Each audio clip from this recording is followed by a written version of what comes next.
Hello বন্ধুগণ, মুই আয়া পড়ছি। আমি আর আমার বান্ধবী মিলে চলে গিয়েছিলাম একটু কলেজে। ঠিকঠাক করে মনে হয় ফার্স্ট সেমিস্টারে কলেজে গেছি, তারপর থেকে তো আমরা দরকার ছাড়া কলেজেই যেতাম না। আর তারপরে আমরা গিয়েছিলাম একটু এনসিসি রুমে অনেক দিন পর। হ্যাঁ বন্ধুরা, এনসিসি লাইফটাকে কিন্তু খুবই মিস করি। ওমা, তারপরে দেখি ওখানে তো ফ্রিতে ঠান্ডা জল পড়ছে, তাই আমি একটু মুখে চোখে দিয়ে নিলাম। যা যা, ফ্রিতে জল দেওয়ার চক্করে আমার ঘড়িটাই ভিজে গেল। খতম, বাই বাই। যেহেতু অনেকদিন পর কলেজে এসেছি, তাই কলেজে একটু ঘুরে বেড়াচ্ছি। 3 বছর কলেজে থেকে আমরা যেটা করিনি, কলেজে আজকে গিয়ে সেটাই আমরা করলাম।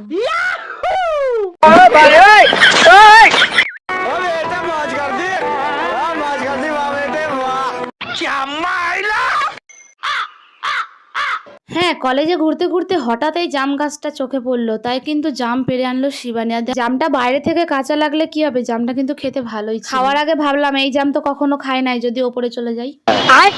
না না, তারপরে কিন্তু এখনো 3-4 দিন বেঁচে আছি। তার যতক্ষণ না আমাদের কাজ করতে লাগলো কলেজে, তার বেশি সময় ধরে আমরা ঘুরলাম। তো যাই হোক, ভিডিওটি তোমাদের কেমন লাগলো অবশ্যই জানিও। আর আমরা বাড়ি যাই, তোমরা আমার চ্যানেলটিকে সাবস্ক্রাইব করো। বাই।